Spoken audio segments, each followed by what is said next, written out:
191페이지입니다. 성경책도 야고보서에서 앞쪽으로 넘어가셔야 되겠죠? 같이 보시고요. 예. 히브리서 보시면은요. 히브리서 어디에 있냐면 여기 위치합니다. 연대적으로 저쪽에 위치합니다. 히브리서 플러스 헤브라이오스 히브리인들에게 라는 제목을 갖고 있습니다. 여기에서 저희들이 이제 히브리서라고 이제 이름이 지어졌고요. 저희 개혁 성경에는요. 히브리인들에게 쓴 편지입니다. 수신자가 히브리인들입니다. 기록자는 누구인지 알 수 없습니다. 우리가 알 수 있는 것은 이 사람은 디모데를 알고 있었고 유대 그리스도인들을 알고 있었다라는 것 정도만 우리가 알 수 있습니다. 근데 이 내용을 보면 내용이 무슨 내용이냐면 기독교인들이 그리스도인들이 유대교로 다시금 돌아가는 것이 히브리서의 내용입니다. 지금 어떠한 상황이 교회 안에서 발생하고 있냐면 유대교를 떠나와서 예수님을 믿고 있었던 사람들이 다시 유대교로 돌아가고 있다라는 겁니다. 그러면 교회 공동체 가운데 이 사람들은 어떤 사람들일까요? 이방인 기독교인과 유대인 기독교인들 가운데 유대인 기독교인입니다. 그러니까 저희들이 이제 좁혀보는 겁니다. 이방인 기독교인 지워버리고 유대인 기독교인만 남습니다. 그럼 유대인 기독교인들 가운데 우리가 구분할 수 있는 것은 헬라파 기독교인과 히브리파 기독교인이 있었고 할레파 기독교인과 무할레파 기독교인이 있었습니다. 이들 가운데 이 사람들은 어떤 사람들일까? 근데 이 말씀을 보니까 어떤 상황이냐면 연대를 보면 이 말씀 속에 무엇이 있냐면 아직 예루살렘 멸망 이유는 아닌 겁니다. 왜? 이 사람들이 어디로 돌아가냐면 유대교의 제2종교로 돌아가고 있거든요. 제2종교라고 하는 건 제사종교, 제사를 드리는 유대교가 바벨론 포로를 겪고 나서 무엇을 하게 되냐면 성전을 다시 짓기까지는 이 사람들이 회당에 모여서 선지자의 글을 읽는 것으로 종교적인 안식일을 지키고 그때의 종교적인 행위를 했습니다. 그러던 것이 그들이 수르바벨 성전이 완공되어지고 난 다음에는 성전에서 다시금 하나님께 제사를 드리는 제2종교가 구약의 예배가 시작되어졌습니다.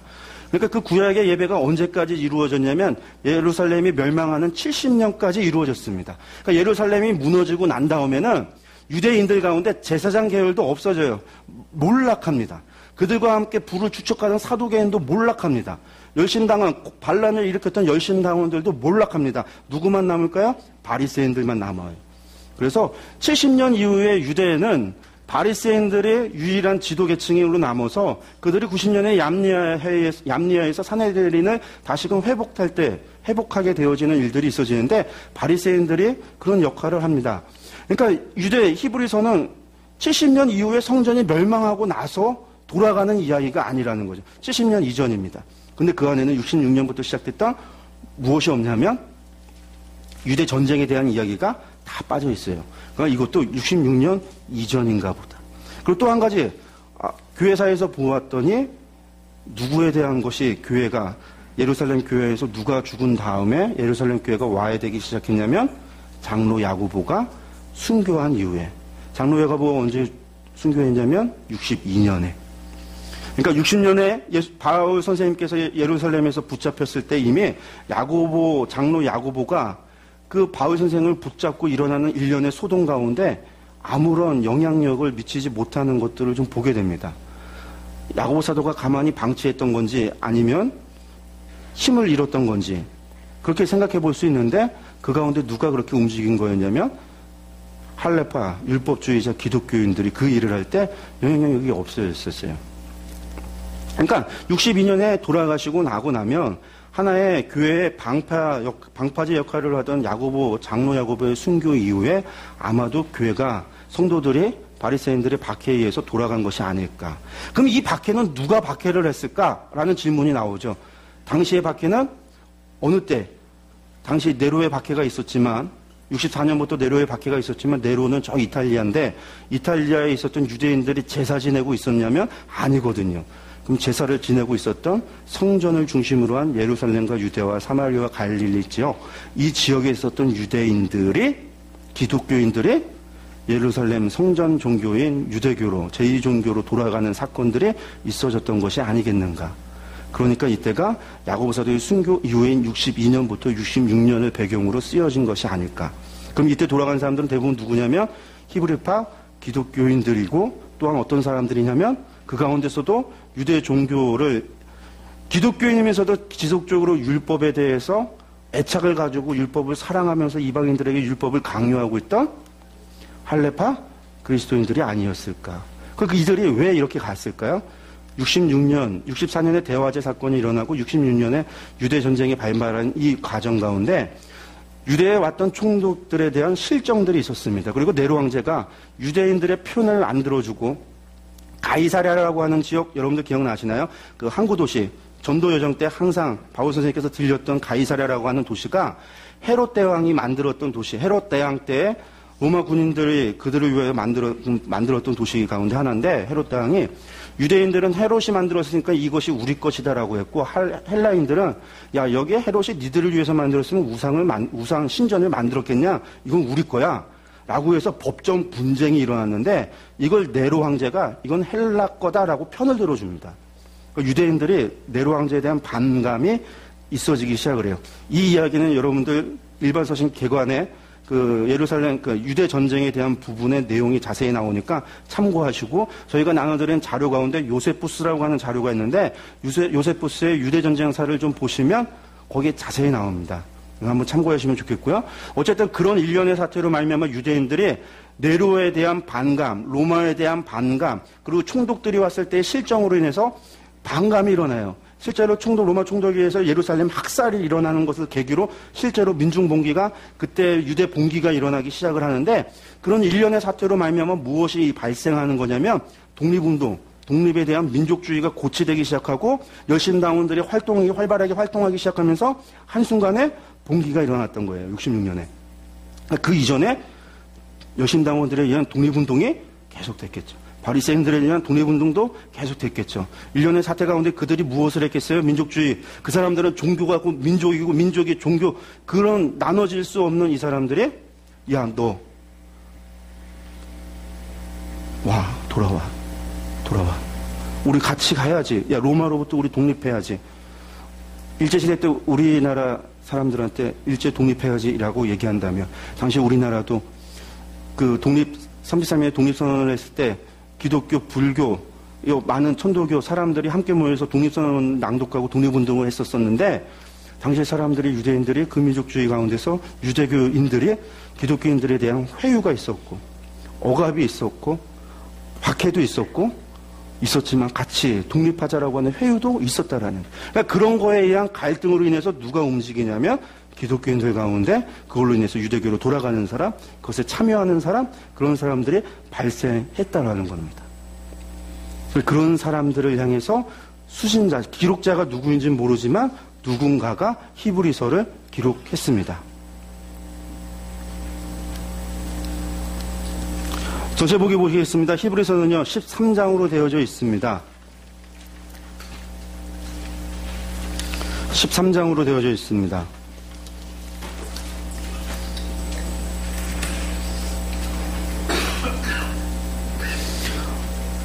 13장으로 되어져 있는 전체 보기 보시면 히브리서는 세 부분으로 나눠지는데요. 첫 번째 보시면 1부는 하나님의 아들의 우월하심, 우월성에 대해서, 두 번째는 그리스도의 사역의 완전성에 대해서, 3부는 그리스도인의 믿음 생활을 권면하는 것으로 끝을 맺습니다. 히브리서는 박해와 배교의 유혹이라고 하는 그런 상황 속에 있는 성도들을 향해서 신앙을 회복하기를 촉구하는 겁니다. 근데 무엇을 가지고 예수님이 누구신지에 대해서 다시 한번 복음을 다시 한번 설명합니다. 예수님이 누구신지, 예수님께서 무엇을 이루셨는지, 예수님의 사역이 무엇이었고 무엇을 행했는지에 대한 근본적인 기독교의 근본적인 진리를 제시하는 것, 그런 내용을 가지고 있습니다. 그 가운데 유대교를 향한 변증, 어떻게 해서 예수 그리스도에 대한 다양한 증거들을 통해서 기독교가 유대교보다 우월하고 이것이 하나님께서 우리에게 주신 유일한 구원의 길이 됨을 설명하고 있는 것이 히브리서 책입니다. 연대를 보시면 22에서 66년경이라고 했는데 여러분들 연대표를 뒤에 있는 연대표를 나중에 보시면 아시겠지만 이 연대를 기준으로 해서 무슨 책들이 많이 기록되어지냐면 이때에 복음서들이 기록되어집니다. 특별히 무슨 복음서냐면 마태, 마가, 누가 복음들이 예루살렘 성전 멸망이라고 하는 유대 전쟁을 전후로 해서 복음서들이 기록되어집니다.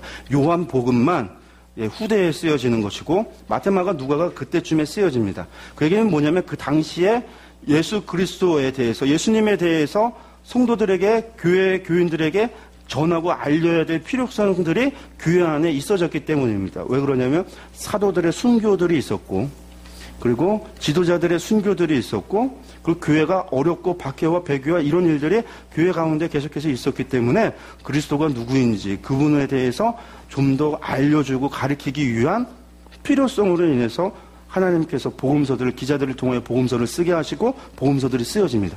복음서의 내용이 뭐냐면 예수 그리스도 그분은 누구신가에 대한 것, 그리고 그분의 사역은 무엇인가에 대해서, 그분이 하신 것이 무엇인가에 대해서, 그분은 누구신가에 대한 것들이었습니다. 그래서 마태복음은 어떻게 해요? 하나님의 말씀을, 약속하신 말씀을, 예언하신 말씀을 이루시기 위하여 오셨던 분으로서 이 땅에 오셔서 하나님의 말씀을 이루신 분으로 소개했고, 마가복음은 예수님께서 고난받는 종으로 이 땅에 오셔서 이 땅에서 순환과 고난을 당함으로 우리의 십자가에서 달려 돌아가심으로 우리의 모든 죄를 담당하시는 것으로 소개하고, 누가복음에서는 예수 그리스도 그분이 그냥 구원이시다, 구원은 다른 것이 아니라 예수 그리스도 그분이 구원이시다라고 하는 것으로, 그래서 온 세상의 모든 백성을 구원하시는 예수 그리스도로서 소개하고 있었고, 이후에 이제 요한복음은 85년 이후에 요한복음 무엇을 얘기하냐면 예수님께서 말씀으로 이 땅에 오신 성육신하신 하나님이시다라는 소개를 하시죠. 히브리서도 바로 그러한 당시의 사도들의 가르침도 그러했습니다. 사도행전을 보면 언제나 예수님은 누구셨는가, 그분이 무슨 일을 행하셨는가, 그분의 가르침은 무엇이었는가, 그분이 무엇을 이루셨는가, 그분이 어떻게 하실 것인가. 그러니까 예수님의 탄생과 그분의 사역과 그의 십자가의 죽으심과 부활하심과 승천하심과 다시 오심에 대한 설교가 베드로 사도의 설교, 스데반 선생의 설교, 그리고 바울 선생님의 설교와 가르침이었습니다. 그러니까 당시를 살던 사람들의 사도와 복음서들의 설교와 그런 가르침과 메시지가 그런 거였는데, 히브리서도 그런 가르침이었습니다. 그 연장선상에 있는 거예요. 그 상황에서 예수님이 도대체 누구신가? 예수님이 누구신가? 예수님이 무엇을 하셨는가? 예수님께서 무엇을 이루셨는가? 그러니까 우리는 무엇을 해야 되는가? 이게 히브리서의 가르침입니다. 다른 말로 얘기한다면 그러한 메시지를 가지고 있는 설교라고 볼 수 있겠죠. 그러니까 히브리서는 설교문에 가깝습니다. 인사도 없습니다. 이것도 역시 그냥 바로 설교가 시작되어지는 설교문입니다. 그러면서 히브리서가 특별히 주장하고 있는 주제는 하나님의 아들 예수 그리스도의 우월하심입니다. 근데 그것은 바로 예수 그리스도의 신분으로 말미암은 것입니다. 예수님의 신분이 무엇이냐? 히브리서는 무엇이라고 얘기하냐면 예수 그리스도 그분은 하나님의 아들이시다. 그것으로 시작합니다. 그거에 선포하고 시작합니다. 히브리서를 이야기하는 많은 사람들 가운데 성역 공부하는 교재들을 보면 이 구조를 그렇게 나눠놓습니다. 하나님은 예수님에 대해서 이거는 선지자들과 비교해서 예수님이 우월하시다, 천사보다 예수님이 우월하시다, 모세보다 우월하시다, 대제사장이 되셔서 대제사장보다 우월하시다, 아론의 계열보다 우월하시다, 그렇게 비교해 놓는데, 그거는 이제 히브리서는 그걸 얘기하려고 하는 게 아니라 처음부터 예수님은 하나님의 아들이시다. 아들인데 무슨 비교가 더 이상 필요하겠어요. 거기서부터 시작합니다. 히브리서. 그래서 첫 번째 부분이 1장 1절에 3절 말씀이 하나님의 아들의 뭐에 관한? 신성에 관한 7가지 사실입니다. 말씀 보겠습니다.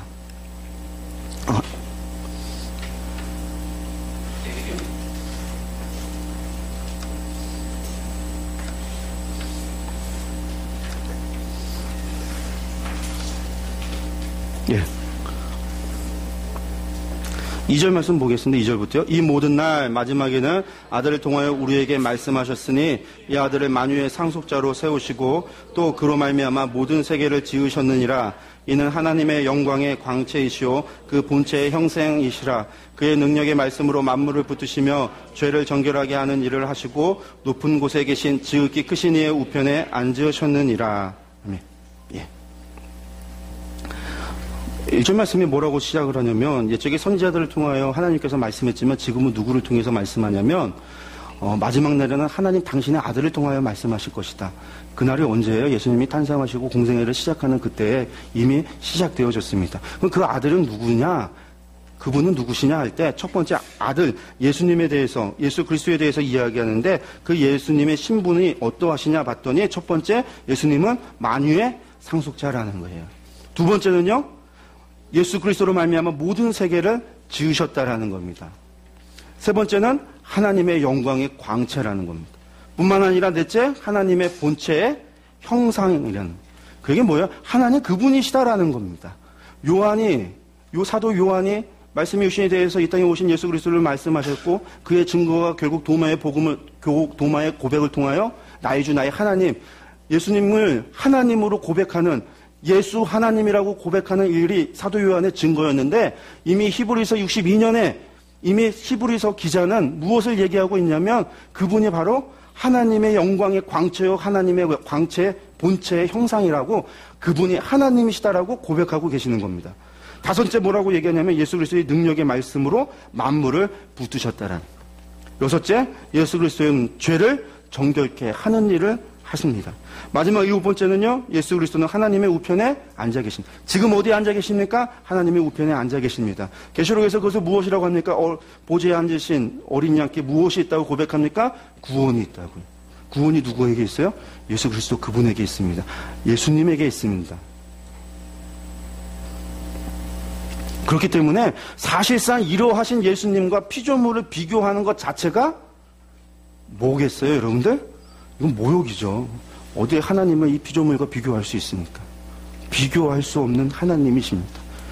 구약에서 비교할 수 없는 하나님에 대해서 말씀했던 분이 계십니다. 누구냐면 이사야.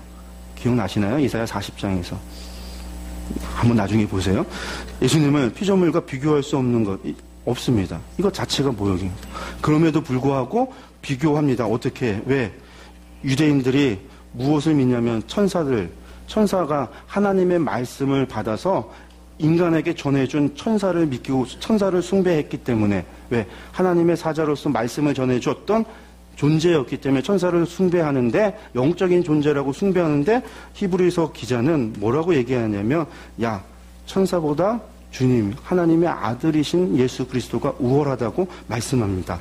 1장 5절 말씀 보시겠습니다. 하나님께서 어느 때에 천사 중 누구에게 너는 내 아들이라 오늘 내가 너를 낳았다 하셨으며, 또다시 나는 그에게 아버지가 되고 그는 내게 아들이 되리라 하셨느냐. 첫 번째 뭐라고 합니까? 하나님의 그리스도는 뭐라고 합니까? 아들이다라는 거예요. 천사 보고 누가 내가 너를 낳았다고 했느냐.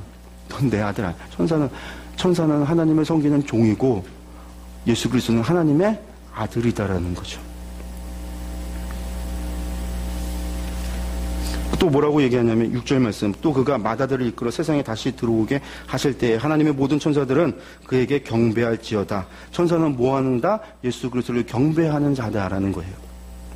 1장 7절 말씀, 또 천사에게 말하기를 그는 그의 천사들을 바람으로 그의 사역자들을 불꽃으로 삼으시리라 하였으되, 무슨 얘기입니까? 사역자와 천사를 부리시는 이가 예수 그리스도라는 겁니다. 아들에 관하여 하나님이여 주의 보좌는 영영하며 주의 나라의 규는 공평한 규니이다. 주께서 의를 사랑하시고 불법을 묘하셨으니 그러므로 하나님 곧 주의 하나님의 즐거움의 기름을 주께 부어 주를 동료들보다 뛰어나게 하셨다. 그건 뭐니까 규는 무엇입니까? 규가?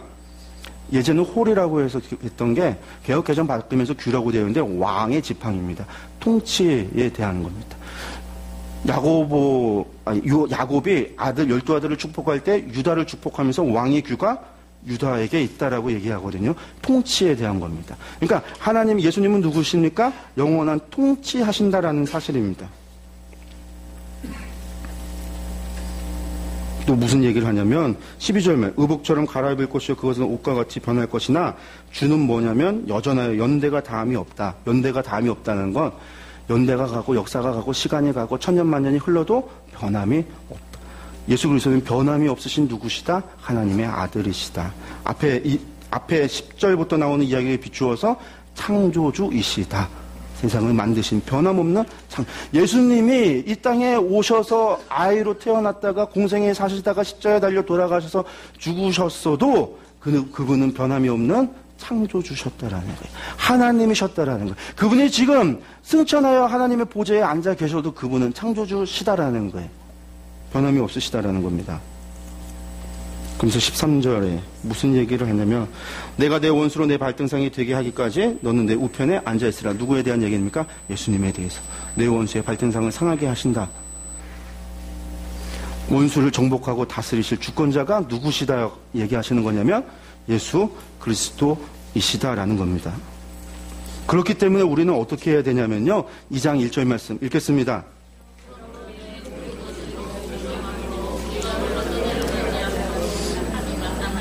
이야기는 뭐예요? 우리가 유념해야 될 것은 이 예수 그리스도에 대한 복음에서 흘러 떠내려가지 않도록, 어디로 흘러 떠내려가지 않도록요? 유대교로, 옛날의 것으로, 율법으로, 그것으로 떠내려가지 않도록 유념하고 지켜라 라는 얘기를 하시는 겁니다. 2절 9절 말씀 볼까요? 그래서 예수님에 대해서 다시 한번 강조하시는데, 예수님은 어떤 분이시냐? 2절 9절 말씀 보겠습니다. 오직 우리가 천사들보다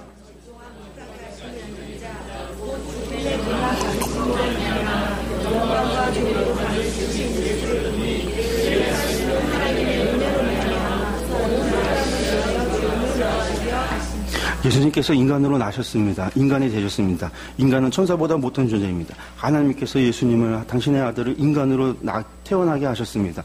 주님께서 잠시 동안 천사보다 못한 인간의 존재로 나셨지만 그거조차 하나님은 무엇을 위하였냐면 인간을 위하여 대신하여 고난을 받고 순환을 받고 그 고통을 누리고 그 길을 가게 하심으로 인하여 무엇을 하기 위하여? 인간을 구원하기 위한 하나님의 뜻이라는 거예요. 2장 14절 16절 보겠습니다. 자녀들은 혈과 육에 속하였음에 그도 또한 같은 모양으로 혈과 육을 함께 지니심은 죽음을 통하여 죽음의 세력을 잡은 자 곧 마귀를 멸하시며 또 죽기를 무서워함으로 한평생 매어 종노릇하는 모든 자들을 놓아주려 하심이라. 우리를 구원하시기 위해서 하나님께서 하나님의 아들을 인간으로, 천사보다 못한 존재인 인간으로 나셨는지 모르지만 그것조차 하나님은 그것을 통하여 무엇을 이루기 위하여? 구원을 이루시기 위하여. 그분이 이 땅에 육신의 몸으로 입고 하셔서 사망의 권세를 꺾게 하기 위해서. 천사가 그 일을 하냐라는 거죠? 아니요. 그러므로 18절 무엇입니까? 그가 시험을 받아 고난을 당하셨은즉 시험 받는 자들을 능히 도우실 수 있다. 지금 우리를 누가 도울 수 있다라고 얘기하냐면 예수님께서 도우실 수 있다라는 겁니다. 예수님이 당하셨던 고통, 이 세상의 인간들 가운데 그런 고통 당하신 사람이 누가 있습니까? 바울 선생님이 그 많은 고통, 그 많은 환난을 당했지만 주님은요, 전능하신 하나님이세요. 그 하나님이 수치를 당했습니다. 모든 사람 앞에 벌거벗기줌을 당했습니다. 3년을 따라다녔던 제자들에게 배신당했습니다. 침뱉음을 당했습니다. 욕을 들었습니다. 십자가에 달려서 그 고통을 다 감내했습니다. 피 한 방울, 물 한 방울까지 다 흘렸습니다. 누가요? 창조주 하나님이요. 여러분들 누가 강아지가 좋다고요? 개집에 들어가서 강아지 함께 살 수 있는 사람 있으십니까? 그럴 수 없습니다. 개가 아무리 사랑스럽다고 해서 개밥 같이 먹을 수 있습니까? 그럴 수 없습니다. 근데 그 정도가 아닙니다. 하나님은. 무비보서의 개 같은 내 인생, 다윗이 그를 밥상 위에 놨을 때 개 같은 내 인생, 내가 무엇이간데 이런 은혜를 주시나요? 하나님, 우리가 무엇이간데요? 우리가 개보다 낫나요? 하나님 앞에?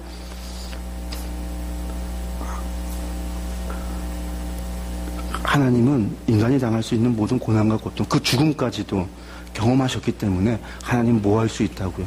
우리를 도우실 수 있다고요. 우리를 이해하실 수 있다고요. 우리를 품을 수 있다고요. 무엇 때문에 그러실까요? 하나님 그 사랑 때문에 그렇습니다. 예. 그리스도 하나님의 아들의 우월하심에 대해서 이야기하고 나면 그리스도의 사역에 대해서 완전성을 이야기합니다.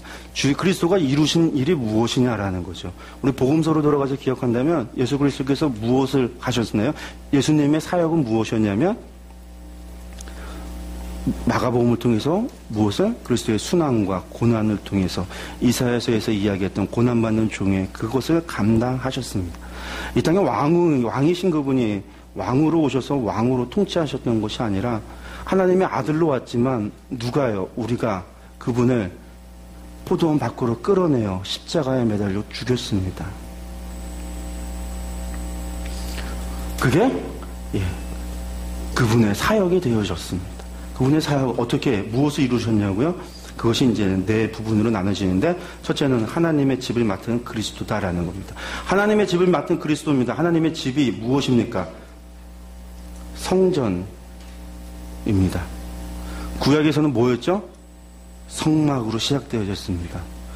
여러분들 그 성막, 하나님께서 성막을 짓고요. 그 지성소를 만들고 법궤 위에 그룹 사이에 두 날개, 그 사이에 하나님의 영광이, 쉐키나의 그 영광이 그곳에 임재했습니다. 날개가 얼마나인지 아세요? 요 탁자에서 한 요 정도 됩니다. 이렇게. 하나님의 영광이 요만큼. 그게 하나님의 집이셨습니다. 창조주 하나님의 집이셨어요.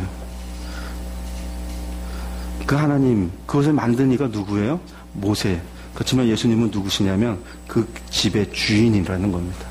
모세는 그 교회, 그 하나님의 성막을 짓고 하나님의 백성의 나라를 만들었을지 모르지만 예수 그리스도는 누구시다? 그 집의 주인이라는 겁니다.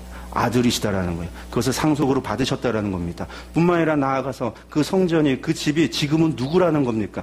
우리라는 거죠. 교회라는 거고 우리의 몸된, 우리 몸이 그리스도의 성전이고, 그렇기 때문에 이것의 주인이 누구다? 그리스도다. 그리스도가 교회의 주인이다라는 얘기를 합니다. 두 번째는 제사장은, 마이크 조절 좀 해주세요. 제사장은 1년에 한 번, 제사장은 백성들의 죄를 위하여 속죄제를 하나님께 드렸던 사람입니다. 그렇지만 제사장은 누구? 자신이 죄가 있어서 자신을 위하여 제사를 드려야 했던 사람이 제사장입니다. 그렇지만 예수님은 어떤 분이시냐? 하나님의 아들이신 그분은 죄가 없으셨기 때문에 자신을 위하여 속죄를 할 필요가 없기요. 속죄를 할 필요가 없었던 그분이시기 때문에 그분이 우리를 위하여, 인간을 위하여, 만민을, 죄인을 위하여 속죄 제사를 드릴 수 있는 참된 제사장이 될 수 있었다라는 거예요. 나아가 그것은 예수님께서 어떻게 하셨나? 자기 자신을 하나님께 드리는 제물로 삼으셔서 그 속죄의 제물을 완성하셨다라는 겁니다. 제사장은 자신을 위하여 날마다 속죄의 제물을 하나님 속죄제를 하나님께 드려야 됐지만 예수 그리스도는 죄 없으신 그분은 당신의 몸을 하나님 앞에 드림으로 인하여 우리를 위한 속죄제를 완성하셨다라는 거예요. 그래서 어떻게 해요? 과거와 현재, 미래의 모든 사람이 예수 그리스도로 말미암아 하나님께 나아갈 수 있는 길을 얻었다라는 거죠. 그래서 이브리서는 뭐합니까? 우리가 하나님께 나아갈 수 있는 담력을 얻었다. 무엇으로 말미암아? 그리스도의 그 보혈로 말미암아, 주님의 죽으심으로 말미암아, 죽으심의 속죄됨으로 말미암아, 그것이 예수 그리스도께서 이루셨다라는 겁니다. 과거에는 구약으로 쓰여졌던 그것이 예수 그리스도로 말미암아 새롭게 완성되어지는데 그 언약이, 새 언약이 어떻게 완성되어졌는가? 예수 그리스도의 속죄됨을 통하여 이루어졌다라는 겁니다.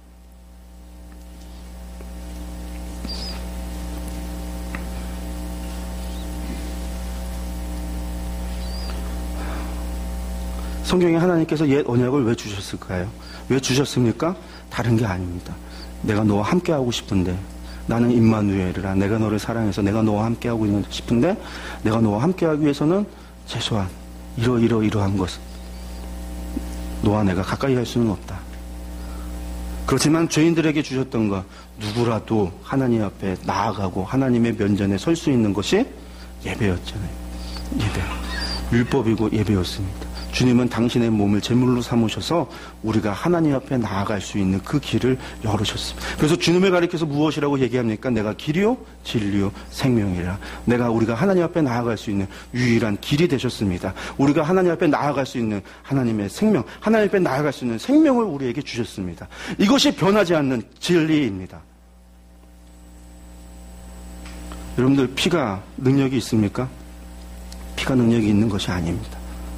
무엇이 능력이 있었냐면 하나님의 말씀과 언약, 약속의 능력입니다. 하나님의 말씀이 능력이 있는 겁니다.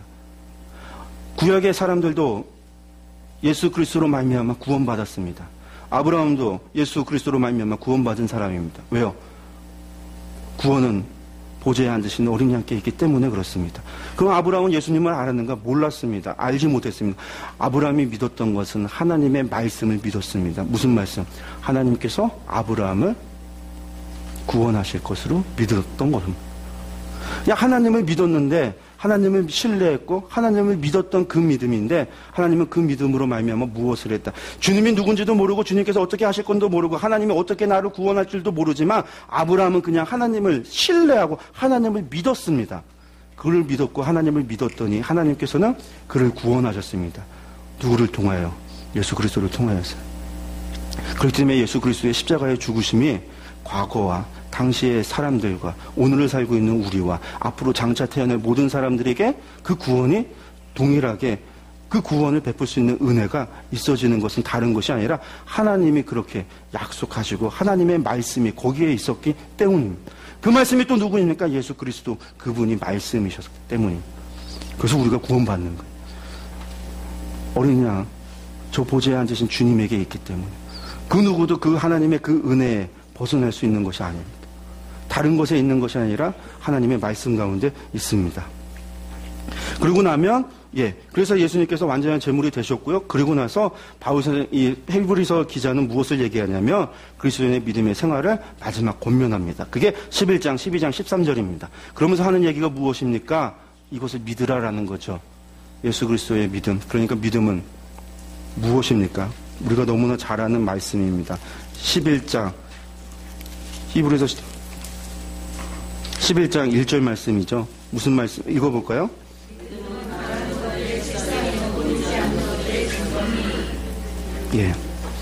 믿음은 바라는 것들의 실상이요 보이지 못하는 것들의 증거입니다. 아브라함은요, 예수 그리스도 보지도 못했습니다. 알지도 못합니다. 들어보지도 못했습니다. 하지만 아브라함은 하나님을 신뢰했습니다. 하나님을 신뢰할 수 있는 분으로 그는 알았고 하나님을 신뢰했기 때문에 하나님의 말씀을 믿었습니다. 그는 하나님께서 당신을 인도하시고 함께 하실 것을 신뢰했습니다. 그것을 믿었습니다. 그게 믿음입니다. 그렇기 때문에 아브라함은 주님을 알지 못했어도 그는 그 믿음으로 말미암아 구원을 받는 겁니다. 하박국 선지자, 하나님이 하박국 선지자에게 그 이야기를 했습니다. 그 고난의 때에, 그 바벨론의 전쟁이 일어나는 그 흉흉한 때에 앞으로 있어지는 바벨론의 침략, 그 전쟁의 격변기를 갈 때에 믿음으로 말미암아 의인은 살아간다라고 이야기했습니다. 무엇으로요? 하나님을 신뢰하니까요.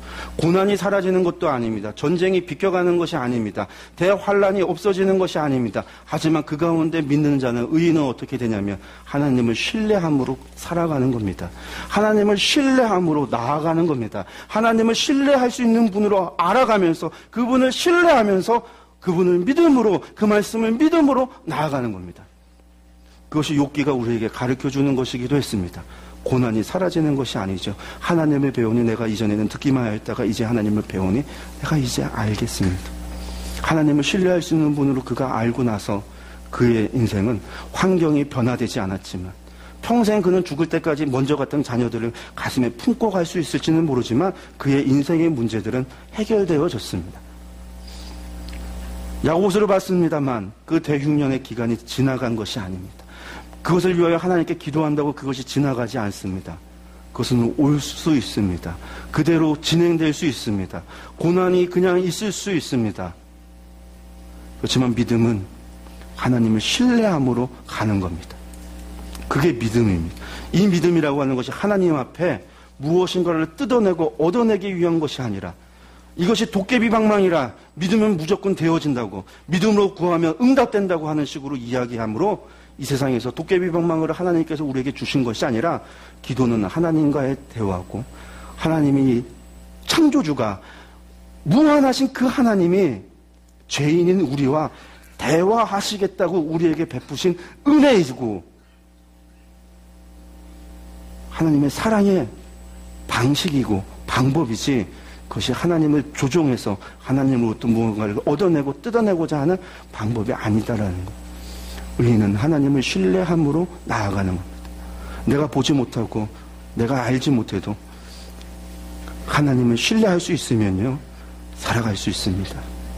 그게 히브리서 기자가 이야기하는 겁니다. 그게 믿음입니다. 그게 선진들의 믿음이었습니다. 그것이 그들의 인내였습니다. 그렇기 때문에 우리에게 무엇을 요구하냐면 그런 믿음을 가지라고 얘기합니다. 그러면서 마지막으로 사랑에 대한 공부합니다. 무엇에 대해서? 객에 대해서, 과부에 대해서, 우리 주변에 있는 형제를 향하여 사랑을 베풀라라는 이야기로 히브리서를 마칩니다. 히브리서 정리하겠습니다. 히브리서는요, 유대인들의 민족의식이 고취되어지고 있던 그 시대에 쓰여졌습니다. 무엇으로 인해서? 회유하고 배교되어지는 그 상황 속에서 돌아가지 말라고, 왜 우리가 복음에서 다시금 율법으로 돌아가냐고 이야기하고 있습니다. 그 복음이 무엇이냐? 예수 그리스도가 하나님의 아들 되신 그 예수 그리스도, 만유의 창조자여 하나님이여 족보자에 앉으셔서 우리를 심판하고 우리를 구원하시는 그 예수 그리스도, 그분께서 우리에게 우리가 하나님께로 나아갈 수 있는 유일한 길이 되시고 진리가 되시고 우리에게 생명이 되신 그분에 대해서 소개하고 다시 한번 그것에 대해서 이야기하면서 그것을 믿고 신뢰하라라고 이야기하는 것이 히브리서입니다.